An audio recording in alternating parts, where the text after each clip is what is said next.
e conceda a palavra ao Dr. José Luiz Mendes de Oliveira Lima, que fará sustentação oral pelo réu Walter Souza Braga Neto. Seja bem-vindo à tribuna, Dr. José Luiz. Vossa Senhoria tem até 1 hora para a sua sustentação oral.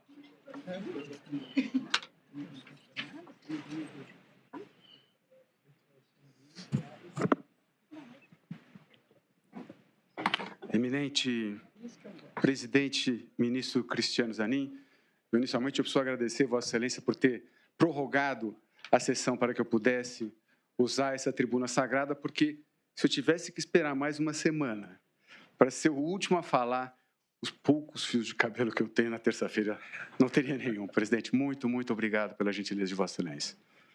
Eminente decana desta colena primeira turma, ministra Carmen Lúcia, é sempre um prazer reencontrá-la.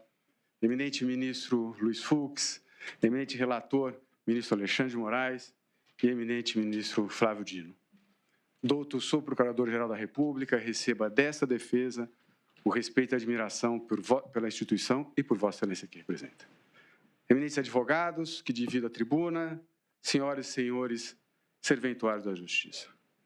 Senhor presidente, eu gostaria inicialmente de fazer 2 registros. Em toda oportunidade que eu tiver como advogado e como cidadão, eu quero dizer que vou prestar solidariedade ao Supremo Tribunal Federal e aos seus integrantes pelos ataques que essa corte vem recebendo. E eu não tenho a menor dúvida que a grandeza dessa corte e a grandeza de Vossas Excelências já superaram esses ataques. Eu me lembro, ministra Carmen Lúcia, quando do julgamento da ação penal 470, conhecida no mensalão, que Vossa Excelência atuou, que o eminente ministro Luiz Fux também atuou num certo momento, e eu atuei como advogado. Naquela época tinha uma cobertura frenética da mídia, mas em momento algum essa corte sofreu os ataques e Vossas Excelências recentes. E eu acho que é inadmissível, eu como advogado, ministra Carmen Lúcia, eu não tenho como ficar quieto. Então, eu presto aqui, registro aqui, presidente Zanin, a solidariedade a essa corte e a Vossa Excelência. E quero dizer também ao eminente ministro relator que hoje, dessa tribuna sagrada, eu vou apresentar alguns argumentos que vão divergir, evidentemente, de Vossa Excelência.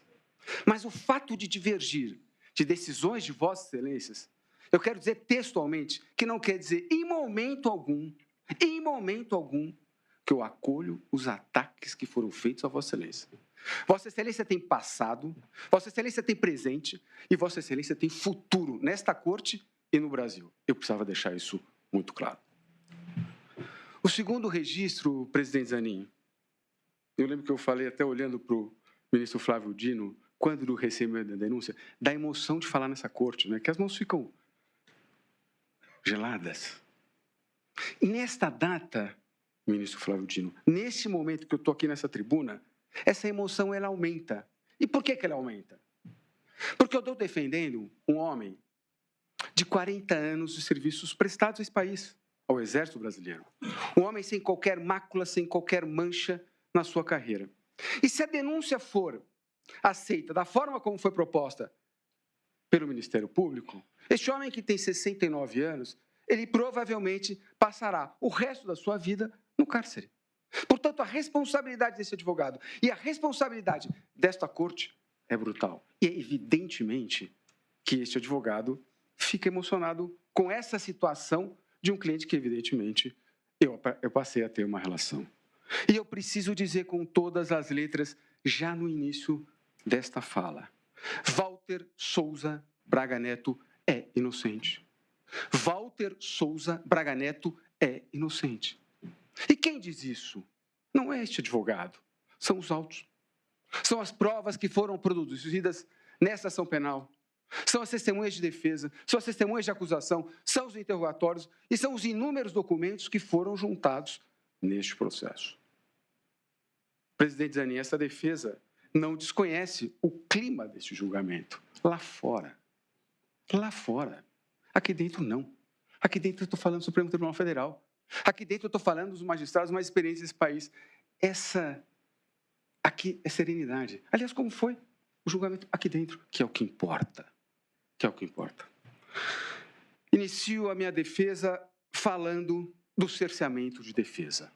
São duas circunstâncias que eu gostaria de falar dessa tribuna sagrada, que eu entendo que, nesse processo, que para muitos é o julgamento mais importante da história do Supremo Tribunal Federal. Em qualquer processo, evidentemente, que o direito de defesa não pode ter mácula. Mas eu quero dizer que nesse processo que tem uma repercussão internacional, repercussão nacional, um ex-presidente da República, generais, ministros, enfim, eu entendo que o direito de defesa não pode ter nenhuma mácula. Vossa Excelência, presidente Zanin, que advogou, e muito bem, sabe da importância do exercício pleno da defesa. E neste processo, com o máximo respeito ao eminente relator, esta defesa não teve esse exercício pleno.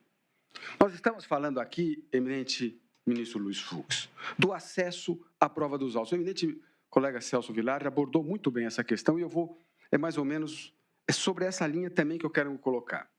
Nós tivemos acesso, e o eminente relator disponibilizou, evidentemente, as peças às defesas, mas nós tivemos acesso, ministro Flávio Dino, à totalidade, à quase totalidade de todos os documentos no dia 17 de maio deste ano. 2 dias antes do início da instrução. Depois, em 6 de junho e 7 de julho, essa documentação foi complementada por ofícios da Polícia Federal. Pois bem, nós estamos falando de mais de 70 terabytes de documentos. É uma quantidade industrial. Me lembro quando a imprensa fez uma matéria, 225 milhões de mensagens e áudios. Mais de 1.200 aparelhos celulares apreendidos. Mais de 1.200 laudos. E essa ação penal que Vossas Excelências hoje analisam, ela não é oriunda apenas de um inquérito policial. Tem mais 19 procedimentos correlatos com a inicial que foi apresentada a Vossas Excelências. Não seria razoável que as defesas, e todas as defesas pleitearam, e todas as defesas tiveram seus pleitos negados, tivessem um pouco mais de tempo para analisar esse processo? Não seria razoável, eminente ministro Luiz Fux? Evidentemente que sim. Ninguém quer a prescrição, ninguém quer que esse processo... E é um processo que, evidentemente, que tem que acabar. Mas que tivesse um tempo mais razoável, presidente Zanin. Recentemente, o CNJ apresentou um documento que chama-se Justiça com Dados. E um procedimento, eminente ministra Carmen Lúcia, que tramita no juizado especial, dura 9 meses. Este procedimento, da data do recebimento da denúncia até hoje, nós estamos falando em 6 meses. Bom, disse tem um réu preso, nosso cliente, que nós nos insurgimos inúmeras vezes contra a sua prisão. Evidentemente que com o processo com o réu preso, o prazo tem que ser mais rápido. Mas essa rapidez não pode prejudicar o direito de defesa, ministro Fux. E nós não estamos falando dessa quantidade industrial de documentos que foram disponibilizados pela imprensa, a defesa, de maneira organizada, né, que a Polícia Federal fez um começo, meio, enfim. Não, é o documento da AMP. Ela despejou esse processo, e essa forma, eminente ministro Flávio Dino, que a Polícia Federal colocou esses documentos, a defesa não tem como olhar. Para Vossa Excelência, nós juntamos um laudo técnico que está aqui juntado nessa ação penal, só para conseguir abrir todos os documentos, nós demoramos mais de 30 dias. Portanto, é evidente que a defesa teve a sua atuação cerceada por essa questão, por falta de tempo minimamente razoável. Aqui ninguém está pedindo uma coisa de 1 ano para depois, não é isso, mas que ela pudesse exercer a sua defesa. Segundo cerceamento de defesa, e sempre registrando o respeito ao eminente relator, é o fato de ter sido negado a esta defesa gravar o ato de acareação que foi celebrado entre Walter Souza Braga Neto e o réu colaborador. Sua Excelência, o presidente Zanin, quando abriu os trabalhos dessa sessão, disse exatamente, falou da publicidade desse julgamento, que a TV Justiça estaria transmitindo a audiência de ontem e a audiência de hoje, a sessão de ontem e a sessão de hoje. O eminente relator, quando fez o seu relatório, pontuou a importância da publicidade nesta ação penal. E evidentemente que tem que ser pública mesmo. Mas por que todos os atos processuais desta ação penal, oitiva de testemunhas, acusação, defesa, interrogatório, tudo, a audiência de recebimento da denúncia, todos os atos foram públicos. Todos os atos foram gravados. E por que a cariação não foi? Qual o fundamento legal, ministra Carmen Lúcia, para não se gravar esse ato? Com a máxima vênia e com o máximo respeito. Não existe fundamento legal para isso. Não existe. Sua Excelência, o eminente relator, fundamentou a decisão e eu vou pedir vênia para ler. O que acontece? É instalado o ato da cariação. Este advogado pediu a palavra pela ordem, indagou a Sua Excelência se o ato seria gravado. O eminente relator disse que não. Eu perguntei se eu poderia gravar e Sua Excelência também disse que não. E constou na ata. A gravação poderia gerar pressões indevidas, inclusive por meio de vazamentos pretéritos, do que seria ou não perguntado aos corréus, que poderiam comprometer a instrução processual. Importante que se diga que a cariação foi o último ato da instrução processual. Portanto, ela não poderia prejudicar qualquer outro ato processual. Se tivesse vazamentos pretéritos, e aí seria este advogado, porque é este advogado que estaria gravando, que esse advogado, se tivesse feito um mau uso das gravações, que sofresse as penas da lei. Mas com o máximo respeito, não há fundamento legal para essa negativa. Todos os atos processuais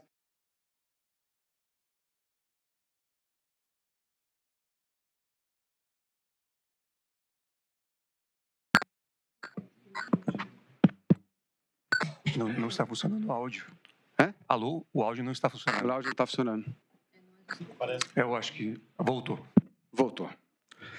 E veja o prejuízo que essa defesa sofreu. O advogado não pode dar testemunho. Pessoal, eu não posso dar. Eu não posso dizer a Vossa Excelência, eminente ministro Flávio Dino,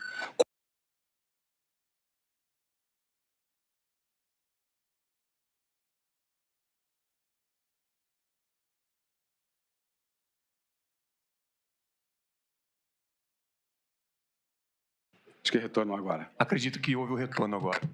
Sim, obrigado, presidente. Então, eu dizia, ministro Flávio Dino, que o advogado não pode dar um testemunho pessoal. Então, eu não posso dizer a Vossas Excelências quais foram as expressões do réu colaborador que mente quando foi interpelado pelo general Braga Neto. Se ele ficou com a cabeça baixa, se ele ficou com a cabeça acima. Se o meu cliente o interpelou, o que o meu cliente disse sobre essas afirmações, as afirmações dele, eu não pude dizer. E a lei me permite, a jurisprudência dessa corte permite, a jurisprudência do Superior Tribunal de Justiça permite que os advogados possam gravar. Portanto, com o máximo respeito, a defesa entende que essa decisão do eminente relator maculou o direito de defesa. E, por esse motivo, o processo deve ser anulado a partir deste ato. O ministro Zanin, que honrou a beca e hoje honra a toga, sabe muito bem o que é a prerrogativa, o que são as prerrogativas dos advogados. Quando o advogado tem a sua prerrogativa violada, na verdade é um cidadão. É um cidadão da sociedade civil, porque é ele que outorga um mandato para que este advogado venha defendê-lo perante a justiça. Portanto, eram essas duas questões que eu gostaria de colocar a respeito do cerceamento de defesa. Passo agora, presidente, a falar dos vícios do acordo de colaboração premiada. E eu me lembro muito bem da fala do eminente ministro Luiz Fux, a quem sempre eu vou render minhas homenagens, que quando do recebimento da inicial, e essa corte validou o acordo de colaboração premiada, Sua Excelência mencionou textualmente: neste momento, nesta fase, eu acompanho a maioria para dar validade, reconhecer a validade do acordo de colaboração premiada, mas me reservo, de ao final, em manifestar efetivamente sobre isso. Portanto, a defesa, evidentemente, que entende que há necessidade de se abordar novamente, ministro Flávio Dino, os vícios dessa colaboração. E já vou dizer desde logo que eu vou rebater ponto por ponto da colocação do eminente advogado do réu colaborador, quando mencionou aqui sobre a voluntariedade. 3 são os vícios que essa defesa entende que tem nesse acordo de colaboração premiada. Um acordo celebrado entre Polícia Federal e colaborador sem a participação do Ministério Público. É o colaborador preso durante 4 meses. Em 3 dias, ele negocia as condições, presta 6 depoimentos sobre 9 temas. E não são os depoimentos, eminente ministro Luiz Fux, que lá na frente, as várias versões que o réu colaborador fala sobre Braga Neto. Né? Nós estamos falando ainda no início. Portanto, ele faz este acordo às pressas, sem anuência do Ministério Público. Eu quero dizer que eu sou um defensor do acordo de colaboração premiada. Eu acho que é um exercício do direito de defesa, fundamental. Mas ele tem que ser coerente, ele tem que ter provas do que se fala. Pois bem, o que fez o Ministério Público quando foi Estado a se manifestar sobre esse acordo entre polícia e colaborador? Não vou referendar. Vou instaurar um procedimento para, inclusive, para que o colaborador traga provas. E ele estava preso, né? Ele ficou preso 4 meses. E eu me lembro depois que o nosso Congresso, o Supremo Tribunal Federal, chegou-se a discutir, ministro Flávio Dino, se uma pessoa poderia celebrar um acordo, não sei se Vossa Excelência vai se recordar disso, de colaboração premiada quando ele estivesse preso. Chegou a ter esse debate no Brasil. Chegou a debate no Congresso e chegou a ter esse debate nesta Corte. Por quê? Diante de tantos acordos que foram feitos, sem provas, sem coerência, com coladores que emitiu. Portanto, precisa-se dizer com todas as letras que este colaborador ficou 4 meses e, durante 4 meses, privado, inclusive, de falar com a família, com a esposa e com o filho. E com o pai, perdão. Portanto, a primeiro vício é que ele não tem a manifestação, a anuência do Ministério Público, lembrando que esta Corte tem uma decisão do plenário do Supremo Tribunal Federal, com votos maravilhosos, especificamente do ministro Gilmar Mendes e do ministro Dias Toffoli, que fala da importância, da relevância da manifestação do Ministério Público. Posteriormente, Sua Excelência, o eminente relator, menciona que durante as investigações, mas após a homologação, a PGR opinou pela manutenção do acordo, o que é verdade. Mas quando da celebração do acordo, este fato não ocorreu. A segunda questão da nulidade deste acordo é a falta de ausência de provas. Né? Evidentemente, também naquela época, ministro Flávio Dino, essa Corte debateu nos acordos que tinham sido celebrados na Lava Jato, a falta de apresentação de provas. Neste caso, o Ministério Público instaurou um procedimento para que o réu colaborador apresentasse provas e ele não apresentou. Apenas uma narrativa, eminente ministro Flávio Dino, uma narrativa que a Polícia Federal fez com que ele tivesse e que o Ministério Público abraçou de todas as formas essa narrativa, que é uma narrativa bem colocada, bem escrita, mas absolutamente desprovida de provas.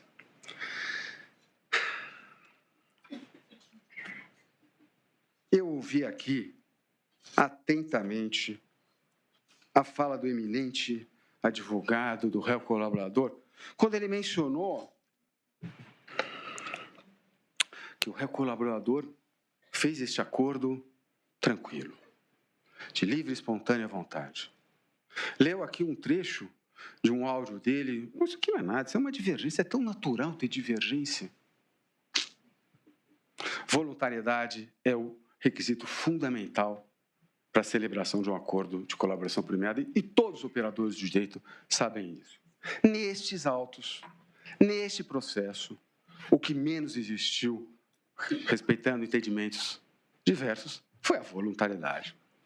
A revista Veja, de fato, publicou em 2024 uma matéria com áudios do colaborador com o interlocutor. Áudios esses que jamais foram desmentidos pela parte. Eu peço licença para ler rapidinho. Queriam que eu falasse coisa que eu não sei, que não aconteceu. Eles não aceitavam e discutiam. Eles queriam só que eu confirmasse a narrativa deles. Eles estão com a narrativa pronta. Eles não queriam saber a verdade. Eles queriam só que eu confirmasse a narrativa deles. Entendeu? Disse ainda o réu colaborador. Eles são a lei agora. A lei já acabou há muito tempo. A lei é eles. Eles são a lei. O Alexandre de Moraes é a lei. Ele prende, ele solta quando ele quiser. Com o Ministério Público, sem Ministério Público, com acusação, sem acusação. IDFC 43 609 e PET 11767. Se isso aqui não é coação, eu não sei o que é. Fala do réu colaborador. Eu não ouvi do eminente advogado a leitura desses áudios, ministro Fux. Eu não ouvi. Pode ser que eu esteja enganado, mas eu não ouvi. Nessa ação penal, já na instrução dessa ação penal, a revista Veja traz outra matéria com diálogos do réu colaborador e com um advogado que atua neste feito. E aí tem uma questão importante, né? A credibilidade desse réu colaborador. Porque ele é aqui, interrogado perante o eminente relator. Quando Celso Vilardi, advogado do presidente Bolsonaro, pergunta se ele, por acaso, já usou o perfil @GabrielaR702, ele nega textualmente, ministro Flávio Dino. Textualmente. Mas o que acontece? Na sequência, a revista Veja faz uma matéria que mostra a troca de diálogos entre o réu colaborador e este advogado, onde, novamente, ele ratifica a coação que sofreu neste feito. Eu ouvi na tribuna e li uma petição que os eminentes advogados contestam que o réu colaborador teria mantido esse diálogo. Mas, como bem disse o Celso Vilardi, tem um ofício da Meta que informa textualmente que esta conta está vinculada a qual e-mail? E-mail do réu colaborador. Mais do que isso, é apreendido o celular do réu colaborador. O que encontram nesse celular, eminente ministro Luiz Fux? A senha dessa conta. Ah, mas não foi feita uma ata. É isso mesmo? Vai se negar que ele era um interlocutor? É inacreditável. Portanto, ele mentiu a Vossa Excelência no seu interrogatório e mentiu porque continuou falando com pessoas que não poderia falar sobre um tema de colaboração premiada, porque é sigiloso, ele deveria manter o sigilo. E mais do que isso, ratificou a coação. Portanto, não há a menor dúvida que a voluntariedade neste acordo de colaboração premiada ficou ali, ó, à margem. Esquece voluntariedade. Esquece voluntariedade. Foi coagido, sim, e quem diz isso é ele. Não é esse advogado, não são os outros advogados que usaram a tribuna, é simplesmente ele. Portanto, a defesa entende que esse acordo está maculado por esses três vícios e ratifica o que disse quando recebeu a denúncia, que este é o momento que essa corte pode rever essa decisão. Passo agora, presidente, ao mérito.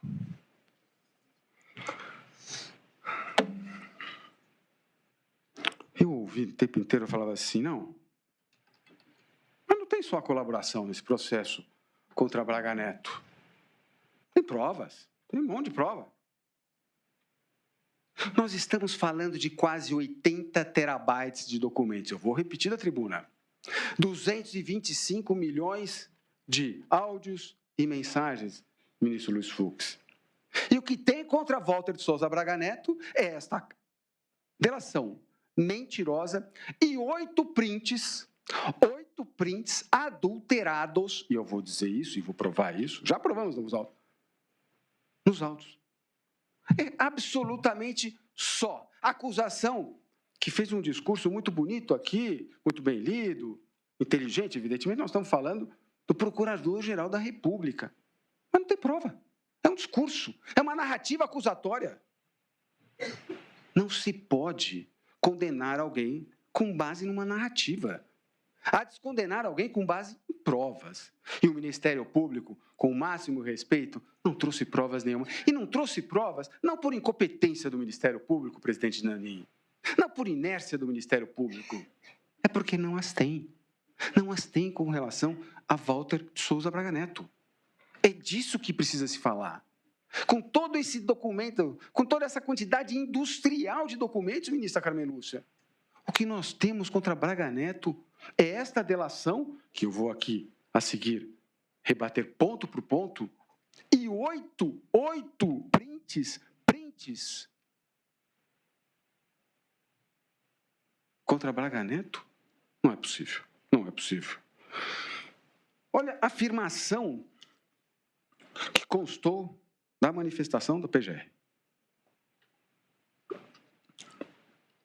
Valendo-se do seu poder de influência no núcleo decisório mais importante da presidência da República, o réu atuou de forma incisiva para garantir o êxito da empreitada golpista, coordenando as ações mais violentas da organização criminosa. É duríssimo esse parágrafo. É duríssimo esse parágrafo que a PGR faz ao meu cliente. E a PGR, presidente Zanin, ela se baseia na fala de Mauro Cid para duas afirmações. Que o encontro realizado na casa de Braga Neto, de aproximadamente 20 minutos, foi debatido o plano Punhal Verde, Amarelo e a Copa 2022. E o financiamento, a entrega por parte do general Braga Neto para dar suporte à execução do plano. Ministro Luiz Fux, eu queria saber em qual das inúmeras versões apresentadas pelo colaborador a PGR se manifestou. E aqui está quando Vossa Excelência fala 9, 10 delações. Eu vou mostrar a Vossa Excelências nos 7 versões que foram apresentadas pelo réu colaborador. É inacreditável. Sobre o general Braga Neto. Em qual a corte, o Ministério Público se apoiou? Vai se condenar uma pessoa com base em 7 versões. Isso não é prova. Isso é uma farsa. Isso é uma mentira. Uma mentira de quem não respeita ninguém, de quem não tem credibilidade. A primeira versão, ministro Fux, foi apresentada alguns dias depois, após a celebração do acordo. Em 28/8/2023, o réu colaborador presta um depoimento, ministro Flávio Dino, na Polícia Federal. Pois bem, neste depoimento, ele não fala absolutamente nada do encontro na casa de Braga Neto. Ele presta um depoimento e ele diz o seguinte, desmentindo, inclusive, esse parágrafo fortíssimo que eu li da fala da PGR. Ele diz que Braga Neto não participava do grupo dos moderados. Então, essa foi a primeira versão que ele apresenta, 28/8/23, na Polícia Federal. Ele nada fala, ministra Carmen Lúcia, sobre dinheiro e elaboração e discussão de qualquer plano que atentasse contra o Estado Democrático de Direito. Segunda versão, depoimento prestado em 11 de março de 24. Essa foi o primeiro depoimento que ele menciona, ministro Fux, o encontro na casa de Braga Neto. É importante que se diga que Braga Neto, naquela oportunidade, ele tinha sido um interventor, ele tinha sido ministro de Estado e ele tinha sido candidato à vice-presidência. Portanto, ele era uma celebridade dentro do Exército. Portanto, era absolutamente natural que ele recebesse, que ele fosse procurado para uma visita, para tirar uma foto. Este foi o primeiro depoimento que ele menciona em 11 de março de 24, portanto, muito tempo depois que ele celebrou o acordo de colaboração premiada, que ele menciona este encontro, ministro Flávio Dino. E ele diz que foi um encontro absolutamente para isso, para abraçar e conhecer os dois oficiais que não conheciam o general Braga Neto na sua casa. Foram até lá e terminou, e foi esse encontro. Ele é chamado pela Polícia Federal. E foi exatamente depois desse depoimento que ele começa a sofrer a coação por parte da Polícia Federal para que ele acolhesse a narrativa da Polícia Federal. Ele diz isso com todas as letras posteriormente. Terceira versão, presidente. Nessa terceira versão, novamente, ministro, ele fala que a Polícia Federal queria que ele dissesse coisas que ele não disse. Exatamente sobre esse encontro na casa de Braga Neto. Depoimento prestado em 19/11/2024. E aí vai para o quarto depoimento, para a quarta versão. Diante do que a Polícia Federal entendeu, e vamos lembrar que ele foi, voltou, teve um depoimento, inclusive, que Sua Excelência, o eminente advogado, não colocou, que ele, quando ele sai preso, que ele desmaia, né? Ele desmaia. Basta ver o vídeo, ele desmaia, quer dizer, a condição pessoal dele não me parecia de quem estava mais tranquilo, de quem estava prestando depoimento com tranquilidade. Mas ele presta a quarta versão. A quarta versão é numa audiência presidida pelo eminente relator, que evidentemente faz as advertências de que ele tem que dizer a verdade, caso ele perdesse o acordo, caso ele mentisse, ele perderia o acordo, as condições do acordo, e ele traz uma grande novidade. 15 meses depois do primeiro depoimento que ele prestou, eminente ministra Carmen Lúcia, o réu colaborador traz um simples detalhe: a entrega de um dinheiro para o financiamento de um plano que atentasse contra o Estado Democrático de Direito. É razoável imaginar que uma pessoa, que um delator, demore 15 meses para trazer este fato ao eminente relator, às autoridades, ao Ministério Público, à polícia? É razoável imaginar que isso? Eu, com a máxima vênia, acho que não. Acho não. É um escândalo. É um escândalo ele esquecer este detalhe. Nós não estamos falando disso, isso de uma abotoadura, de um relógio, de um brinco. Nós estamos falando da entrega de um dinheiro para financiar um golpe de Estado. E vai se dar credibilidade a este réu delator que mente descaradamente o tempo inteiro, que mente nessa corte, que mente perante no interrogatório. Não é possível.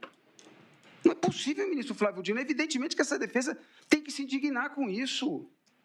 Meu cliente está preso. Meu cliente está preso com base na delação dele. Foi esse fato que trouxe a prisão do meu cliente. Meu cliente foi preso o processo inteiro. Um irresponsável, esse tenente-coronel Mauro Cid. E um irresponsável, para ser educado na palavra, porque eu estou no Supremo Tribunal Federal, eu tenho e devo manter a liturgia. Depois eu vou falar dos detalhes, né? Porque ele também, ministro Flávio Dino, ele presta lá na frente, eu vou explicar, evidentemente, ele não sabe aonde ele entregou. Cada hora ele vai dizendo, um dia, faz... É um escândalo, é um escândalo. Quinta versão. Quinta versão, ministro Luiz Fux. A quinta versão é um depoimento ocorrido no dia 5 de dezembro de 24. Aí é um depoimento que ele presta na Polícia Federal e que ele dá detalhes da entrega desse dinheiro. Delação feita em agosto, 15 meses depois, aí ele começa a se lembrar desse pequeno detalhe. E aí ele menciona que ele não sabia se era do Palácio Planalto, do Alvorada, da biblioteca, mas é o que ele fala ali, ele começa a trazer esse depoimento. Mas aí nós temos, presidente e ministro Fux, a sexta e a sétima versão. É inacreditável. É inacreditável a PGR. Eu sei que ela faz umas reservas, né? Tanto que pede uma redução, e o Celso explicou que não é caso de redução, é caso de anular. Mas ele traz a sexta e a sétima versão. A sexta versão ele traz no interrogatório. Vossa Excelência presenciou, ministro Fux. Aí no interrogatório, ele já nem lembra direito também para que serviu. Ele chegou a dizer no interrogatório que não... Essa questão, quando ele fala do dinheiro, ele não consegue nem dizer para que servia direito o dinheiro. Ele volta atrás. Ele volta para a segunda e para a terceira versão. Como é que pode, ministro Fux? Como é que pode essa delação ficar em pé? Ela é um pó, ela é nada. Ela é uma farsa. Ela não pode servir de base para isso. E não tem nenhuma outra prova. Eu falo em nome de Braga Neto. Não tem nenhuma outra prova contra ele. Mais de 70 terabytes nós temos essa delação, essa farsa, essa ficção, essa narrativa e mais nada. E 8 prints que eu vou mencionar aqui na sequência. O agendamento prévio. O Ministério Público constrói a narrativa de que teria tido um agendamento prévio, ministro Fux, para essa reunião na casa de Braga Neto. Cadê a prova disso? Cadê a prova? Cadê a mensagem? Cadê o áudio de Braga Neto falando com o Mauro Cid? Olha, Mauro Cid, você vai lá no dia 12 de novembro, na minha casa, porque nós vamos discutir o plano que vai atentar contra as autoridades deste país, contra o presidente da República e contra o eminente ministro relator. Cadê a mensagem de algum dos colaborador com as pessoas envolvidas nesse sentido? Não existe. O que existe é o contrário, ministro Flávio Dino. O que existe é uma troca de mensagens entre o réu colaborador e um dos presentes na casa do general Braga Neto, minutos antes. Não sabia onde ia, onde era o endereço. Isso está nos autos. Isso é prova, porque a defesa fez prova. Porque nesse caso a gente teve que fazer a prova. O Ministério Público não fez prova nenhuma. Mas nós tivemos que fazer a prova do que nós falamos. E nós juntamos mensagens disso, eminente ministro Flávio Dino. Não teve agendamento prévio nenhum. E o assunto debatido? É crível imaginar que a discussão de um plano que atentasse contra o Estado Democrático de Direito demorasse 20 minutos. É isso mesmo, ministro Fux? Nós estamos aqui a falar, porque essa é a tese da acusação, porque isso não há dúvida, que o encontro na casa de Braga Neto demorou 20 minutos. Isso não tem dúvida. 25, 18, vamos falar em 30 minutos. 30 minutos, eminente ministra Carmen Lúcia, foi se discutido um plano que atentasse contra o Estado Democrático de Direito, de um general 4 estrelas com 2 oficiais. Todo mundo conhece as hierarquias do Exército. Evidentemente que não foi. E todos os personagens ouvidos que estavam nesse encontro disseram isso. Os 2 oficiais que foram visitar o general Braga Neto, eminente ministra Carmen Lúcia, eles falam textualmente que eles vieram a Brasília para questões familiares.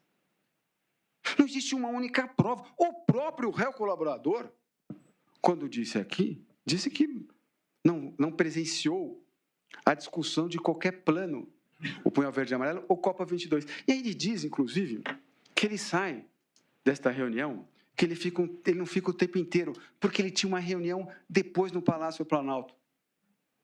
Alvorada, perdão. Mentiu de novo. Mentiu de novo. Nós provamos com mensagens, não é narrativa da defesa, com mensagens, que a reunião que ele teve no Palácio com o presidente foi antes, foi às 3 horas. Está juntado o link, porque ele vai até o Palácio para ajudar o presidente Bolsonaro na reunião, ele tinha que usar o link. Portanto, ele participou o tempo inteiro da reunião, ministro Flávio Dino. Isso nós provamos, eu não estou dizendo aqui, não é papo de advogado. Está provado nos autos. Está provado, ministro Zanin. Então, ele presenciou o tempo inteiro. E o tempo inteiro, em momento algum, discutiu-se qualquer plano que atentasse contra o Estado Democrático de Direito. Entrega do dinheiro. Eu confesso a Vossa Excelência que, quando eu estava me preparando para essa sustentação, ministro Fux, esse é o tema que me deixa mais indignado, porque a desfaçatez do réu colaborador é inacreditável. Repito, 15 meses, ministro Fux, 15 meses para trazer este fato a Vossas Excelências, ao processo, perdão. Olha o que disse o tenente-coronel. Eu vi o currículo inteiro, quando o eminente advogado falou do currículo dele, e eu também quero dizer uma coisa, eu não estou pedindo a absolvição de general Braga Neto pelos serviços prestados ao país, não. Eu estou pedindo a absolvição de Braga Neto porque não tem prova, porque ele não praticou crime algum. Então, evidentemente que ele é um homem de passado nesse país, mas não é por isso que eu estou pedindo a defesa, a absolvição dele. Estou pedindo porque ele não cometeu crime nenhum. Eu estou mencionando isso porque eu ouvi o eminente advogado fazendo aqui o currículo do Mauro Cid. Tem currículo, mas tem que dizer a verdade, não pode mentir. A primeira declaração sobre o dinheiro, portanto, é no dia 21 de novembro de 2024. Data da entrega. Se eu não estou enganado, foi no dia 6/12. Ah, não. Não, então não foi nesse dia não, ministro. Acho que foi antes. Foi antes. Local da entrega. Palácio do Planalto, ou da Alvorada. Segundo depoimento, em 5 de dezembro de 2024. Isso nós estamos, evidentemente, que está juntado aos autos, inclusive com a página e com o ID. Só não vou ler para não cansar Vossas Excelências, mas evidentemente que eu sei que tem que fazer a referência aos documentos. Data da entrega. 15 dias depois, hein? Eu não consigo lembrar o dia. O local da entrega. Eu tenho quase certeza que foi no Alvorada. Até me lembro que eu botei na minha mesa, ali na biblioteca do Alvorada. Agora aqui ele já traz a biblioteca. 9/6/25, no interrogatório nesta corte, no Supremo Tribunal Federal. Data da entrega. Aí depois, acho que realmente o espaço temporal não me recordo. Como é que não se recorda de um detalhe desse? Local de entrega. Foi com certeza, foi no Alvorada. O local efetivo eu não me lembro. Talvez na garagem, ou ali no corredor, na sala dos ajudantes de ordens, ali. Este advogado. Pode ter sido numa garagem, é isso, réu? Pode ter sido na garagem do Alvorada. Agora nós estamos na garagem. 24/6/25, na Cariação. Data da entrega. 1 ou 2 semanas depois do encontro na residência do general. Acredita que o recebimento teria ocorrido no dia 9 de dezembro. É uma outra data. Local de entrega. Aí ele já começa a tirar para tudo quanto é lado. Disse que não se recordar exatamente, mas que pode ter sido em um dos 3 lugares onde transitava mais no Alvorada. Ou seja, a garagem privativa, a sala de ajudantes de ordens ou no estacionamento ao lado da piscina. Presidente Zanin, é essa fala que vai pôr na cadeia o meu cliente por mais de 20 anos, 30 anos? É com essa fala, com essa mentira, com esse vai e volta que o meu cliente vai permanecer na cadeia e vai morrer no cárcere? Ele não consegue dizer onde foi, ele não consegue precisar a data. Como é que pode? Como é que pode? Isso pode dar base a um decreto condenatório. E a narrativa do Ministério Público, interessante, porque ela diz o seguinte, que esse dinheiro, esse suposto dinheiro dado por o Braga Neto, foi o que bancou o plano. As passagens, a hospedagem, o transporte, a alimentação. Está provado nos autos que todos esses gastos, que chegaram ao total de R$ 8.500, R$ 9.000, foram feitos, eminente ministra Carmen Lúcia, com cartão de crédito, não com dinheiro. O único gasto que teria sido feito com dinheiro, ministra Carmen Lúcia, foi a compra de um celular por volta de R$ 2.500. Portanto, também essa narrativa acusatória, ela não para em pé. E o réu colaborador disse que recebeu este dinheiro numa sacola de vinho, lacrada. Ele disse que não abriu essa sacola. Como é que ele sabe que era dinheiro? Como é que ele faz aquele gesto num ato falho aqui no interrogatório assim? É inacreditável. Ele é um artista. Ele é um artista. Ele é um artista de péssima qualidade. Quando ele faz assim com a mão, eu indaguei a ele: o senhor tem prova dessa entrega de dinheiro? Não. O senhor tem prova dessa entrega de dinheiro? Não. Ele disse isso. Portanto, vai se ataca a reputação do meu cliente, porque foi e nós vamos lembrar disso, foi exatamente a fala da entrega do dinheiro que teve como consequência a prisão de Braga Neto. Portanto, cai por terra essa delação. Essa delação não fica em pé de jeito nenhum.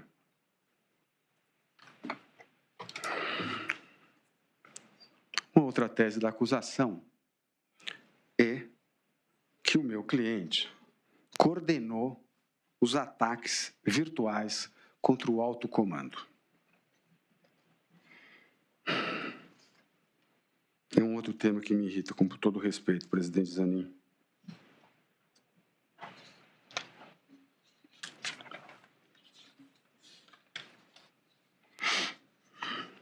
Vamos lá. Eu vou repetir, né? 80 terabytes, quase 80 terabytes, 225 milhões de mensagens, enfim, uma quantidade de documento brutal.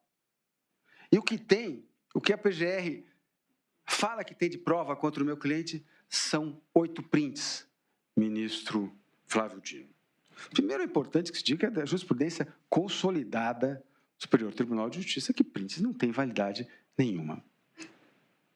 Nós estamos falando de um diálogo, ele coordenou, segundo o Ministério Público, ele coordenou os ataques virtuais contra o alto comando do Exército, porque teria trocado, durante 4 dias, 8 mensagens, 8 prints com um único interlocutor.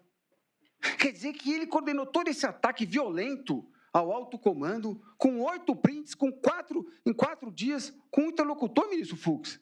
Essa é a periculosidade de Braga Neto. Ele coordenou isso mesmo. É surreal.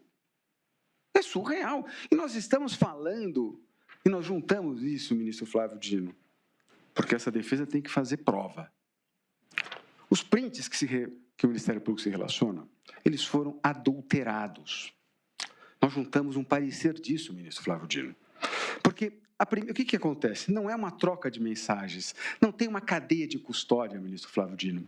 Eles são prints que foram encontrados no interlocutor, o senhor Ailton Barros. E o que ele faz? Na primeira página, tem lá uma foto com 4 mensagens. Logo depois, para a mesma página, está juntado nos autos, não quero tomar tempo de Vossa Excelência, ele apaga. Adulterou.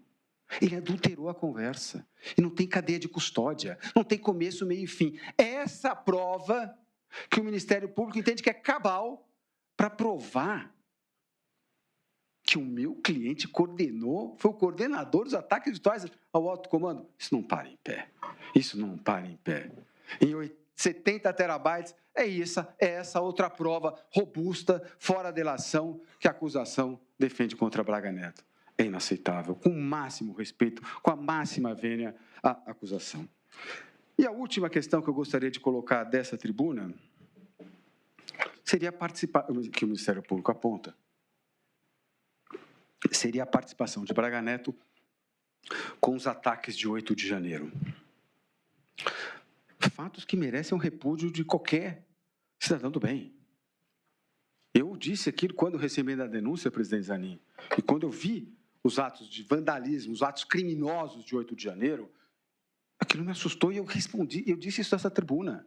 E vou dizer sempre. Evidentemente que ninguém pode achar que aquilo é um passeio no parque, como disse o eminente relator, quando do recebimento da denúncia. Evidentemente que não. Eu acho que eu tenho obrigação de dizer isso aqui. Agora, eu também preciso dizer que eu tenho obrigação de dizer que o Braga Neto não tem nada a ver com aquilo. O Ministério Público aponta 3 circunstâncias, ministro Fux, que, segundo a ótica da acusação, teria a participação de Braga Neto em 8 de janeiro. A primeira participação é um áudio do general Mário Fernandes, encaminhado a Braga Neto, que ele solicita que o Braga Neto interceda para o não cumprimento de um mandado nos manifestantes. Qual foi a participação de Braga Neto? Nenhuma. Ele não responde a mensagem, o áudio de Mário Fernandes, e mais do que isso, o mandato foi cumprido. A segunda participação de Braga Neto em 8 de janeiro, segundo Sua Excelência, o Procurador-Geral da República, seria também um áudio que Mário Fernandes encaminha a Braga Neto para que ele gravasse vídeos apoiando os manifestantes dos quartéis. Qual foi a participação de Braga Neto? Ele não responde o áudio do general Mário Fernandes e não grava vídeo nenhum, áudio nenhum. Portanto, são essas 2 questões. E a terceira questão, inclusive o eminente procurador, Dr. Paulo Gonet, professor Paulo Gonet, quando ele fala da sua tese, ele menciona, ministro Fux, um vídeo juntado pelo réu colaborador de um diálogo de Braga Neto que teria sido num acampamento. É mentira. É mentira. Este vídeo não é no quartel. Esse vídeo é no palácio. A própria PGR, inclusive, depois volta nisso. E mais do que isso, no inquérito policial que investigou a participação de Braga Neto no procedimento correlato a respeito de 8 de janeiro, ele foi inocentado. Em momento algum, a autoridade policial afirma que ele tenha tido participação com 8 de janeiro, que, aliás, no dia de 8 de janeiro, ele estava no Rio de Janeiro jogando vôlei na praia.